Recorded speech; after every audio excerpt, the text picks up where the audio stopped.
Assalamualaikum warahmatullahi wabarakatuh. Halo mitra mahasiswa, kembali lagi di acara podcast Profesi Podcast. Bersama saya Elvira dan saat ini saya sedang ditemani dengan Kak Ferry. Halo Kak. Halo. Bisa perkenalkan diri dulu dan fakultasnya apa? Oke, jadi nama saya Ferry Saputro, akrab dan biasa dipanggil Ferry. Saya mahasiswa dari Universitas Negeri Makassar, Fakultas Psikologi. Ya, nah kali ini pembahasannya bakalan seru nih karena kita akan membahas seputar ghosting. Jadi Kak Ferry bisa jelaskan nih apa sih bedanya ghosting dengan PHP itu Kak?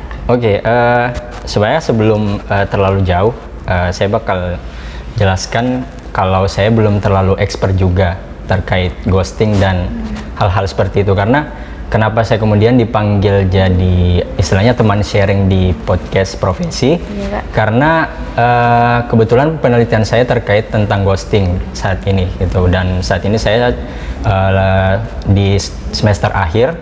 Jadi kalau balik ke pertanyaannya ya, apa bedanya ghosting sama PHP? Ghosting itu sebenarnya yang dia tuh merujuk ke bagaimana seseorang mengakhiri atau memutuskan hubungan tanpa memberikan penjelasan apapun gitu. Jadi kata ghosting itu kalau di bahasa Indonesia kan itu artinya hantu tuh. Nah, orang-orang yang melakukan ghosting itu dia kayak istilahnya macam hantu lah. Jadi dia tiba-tiba hilang tanpa memberikan penjelasan apapun ke orang yang atau partnernya yang dia temani berinteraksi. Terus kalau bedanya sama PHP itu konteksnya biasanya ada dalam satu hubungan, terus ada satu iming-iming atau istilahnya harapan yang diberikan ke orang lain, kemudian orang itu tidak menepati atau istilahnya mengingkari harapan tersebut atau keinginan tersebut. Jadi sehingga menimbulkan perasaan-perasaan kekecewaan seperti itu. Jadi misalkan nih Kak, kan biasanya nih mahasiswa Kak lagi di PHP ini sama dosen pembimbingnya. Terus itu lebih cocok apa, ghosting atau PHP nih Kak? Mungkin kalau seperti itu konteksnya beda lagi karena ghosting itu kan biasanya sekarang lagi viral karena itu merujuk ke hubungan-hubungan pertemanan atau dan lagi terkhusus ke orang-orang yang lagi PDKT. Iya. Nah, kalau misalnya konteksnya kayak misalnya tadi yang kayak mahasiswa hubungin dosen pembimbingnya, terus janjiannya jam segini, terus ternyata dosennya nggak ada kabar, terus kayak nggak ngasih kabar apa-apa gitu, kayak tiba-tiba menghilang. Itu sebenarnya mungkin bisa dikatakan ghosting juga, cuman konteks arah hubungannya tuh beda gitu. Dan ya kalau bisa dikatakan sama pemberi PHP mungkin bisa juga karena kalau ada konfirmasi dari dosennya atau orang yang kita mintai keterangan, misalnya dosen udah bilang oh bisa ditemui jam segini misalnya, tapi ternyata dia nggak jadi datang atau misalnya nggak ada kabar, malah kayak kan itu juga bikin mahasiswa kayak kecewa gitu. Nah itu sering dialamin sih kalau mahasiswa semester akhir gitu kan, kayak kalau mau bimbingan atau apa seperti itu. Jadi ini mitra mahasiswa Makassar, jadi bisa bedakan perbedaan dari ghosting dan PHP. Terus Kak, apa sih yang menyebabkan seseorang tiba-tiba mengghosting begitu Kak? Oh ya, karena sebenarnya kalau terkait itu penelitian saya kan tentang ghosting nih, dan saya concernnya lebih ke korban, ke orang yang udah di ghosting. Tapi kalau ditanya apa sih, kenapa sih orang mau melakukan ghosting kayak gitu kan? Orang tuh kalau dari teori yang udah saya baca sama hasil penelitian, ternyata ada beberapa penyebabnya kalau orang tuh melakukan ghosting. Kayak yang pertama misalnya adanya ketidaknyamanan atau kenyamanan itu berpengaruh untuk orang melakukan ghosting. Misalnya contoh kalau misalnya lagi PDKT sama orang gitu kan, terus orang itu merasa nggak nyaman sama yang ditemenin PDKT, jadi mungkin kemungkinannya orang itu bakal bisa ngeghosting kayak gitu. Terus yang kedua adanya kayak interaksi yang negatif, misalnya selama PDKT nih dua orang itu mungkin ada satu pihak yang ngeluarin kata-kata yang tidak mengenakan atau istilahnya yang menyinggung. Nah akhirnya kayak orang itu ngerasa kayak aduh nggak baik nih gitu, jadi akhirnya orang itu juga bisa memilih untuk melakukan ghosting.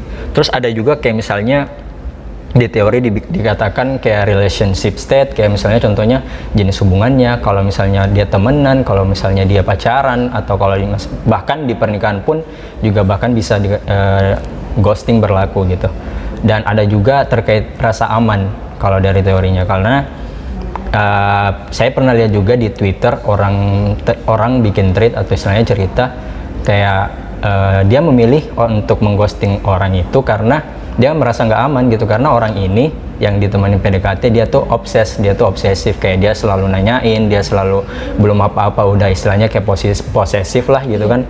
Nah akhirnya orang itu memilih untuk ghosting karena dia merasa nggak aman gitu kalau ujung-ujungnya nanti jadian sama orang itu, kayak gitu. Jadi ini Kak, kan ada orang yang di ghosting sama ada yang mengghosting. Jadi apa sih perbedaannya nih Kak, dampaknya begitu? Iya, kalau misalnya dibicarakan tentang dampak, dampaknya sih mungkin kalau ke pelaku ya, kalau misalnya orang yang melakukan ghosting itu dia, kalau yang dari aku baca sebenarnya banyak yang menganggap bahwa orang-orang yang melakukan ghosting itu sebenarnya dia menghindari emosionalnya atau ketidaknyamanan dari yang dia rasakan gitu. Karena orang-orang yang memilih ghosting itu padahal kalau idealnya kan bisa memutuskan secara langsung gitu, atau istilahnya memutuskan dengan jelas, tapi orang itu malah memilih tiba-tiba menghilang atau menjauh tanpa memberi kabar gitu.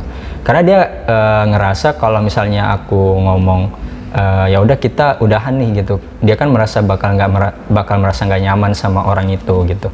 Nah itu yang dihindari kalau dampaknya ke pelaku gitu. Jadi mungkin yang dihindari terkait emosionalnya aja gitu, dia merasa nggak mau merasa kayak aku nggak mau mikirin dia lagi gitu, jadi kayak yaudah langsung lepasin aja, langsung ghosting aja gitu. Tapi kalau kita ke korban, sebenarnya dampak ke korban itu cukup berbahaya juga dia. Kalau dari artikelnya yang dibilang salah satunya bisa menyerang kesehatan mental seseorang gitu. Nah kesehatan mental seseorang ini kan berpengaruh besar dalam kehidupan seseorang gitu. Yang paling parah sebenarnya mungkin kayak ada kecenderungan untuk depresi, terus melakukan self harm atau self injury gitu yang melukai diri sendiri kan, kayak gitu. Tapi yang paling umum biasanya mungkin orang-orang yang sudah diberikan ghosting atau istilahnya jadi korban ghosting itu dia merasa meragukan dirinya sendiri gitu, kayak ini aku salah apa nih gitu, kayak emang aku nggak pantas ya buat siapa gitu. Jadi kayak dia ngerasa ragu sama dirinya sendiri dan bahkan mungkin merasa nggak berharga gitu. Jadi dampaknya cukup berbahaya nih gitu mahasiswa. Nah pertanyaan terakhir nih Kak, apakah Kakak juga pernah di ghosting? Oh. Sebenarnya kalau kita mau jawab mungkin ini bakal cerita, tapi kalau dari itu kayaknya merasa bagaimana Kak? Kalau di ghosting sebenarnya mungkin kalau dari pengalaman pribadi nggak pernah ya, alhamdulillah nggak pernah nih. Tapi kalau melakukan ghosting juga alhamdulillah aku nggak pernah, cuman kebanyakan sih aku dengarnya dari cerita-cerita orang aja gitu, kayak gitu. Kalau kamu mungkin udah pernah di ghosting nih gitu? Ya sering lah, tapi bukan pasangan ya Kak. Oh, tapi PDKT-an gitu? Ya itulah tadi pembahasan seru saya mengenai seputar ghosting. Jadi buat teman-teman yang merasa merasa di ghosting, tetap semangat dan tetap katanya untuk teman-teman. Kalau untuk teman-teman yang di ghosting, jadi mungkin ini pesan singkat aja gitu. Kalau teman-teman pernah di ghosting, jangan pernah istilahnya merasa ragu dengan dirinya sendiri gitu. Kalau sebenarnya masih banyak orang di luar sana yang mungkin belum ngelihat value kamu gitu, nilai kamu gitu. Jadi tetap ya stay positif aja lah gitu, tetap jalanin aja apapun yang menurut kamu benar gitu. Dan buat orang-orang yang pernah melakukan ghosting, sebenarnya pesannya adalah jangan ngelakuin ghosting, karena itu secara nggak langsung mungkin menurut kamu sepele, tapi itu bagi orang lain itu mungkin hal yang berat gitu. Itu aja. Jadi tetap positive thinking lah ya. Ya, itu Kak. Terima kasih Kak atas waktunya. Iya. Itulah tadi pembahasan seru saya dengan Kak Ferry seputar ghosting. Tetap stay tune ya di podcast kami. Bye.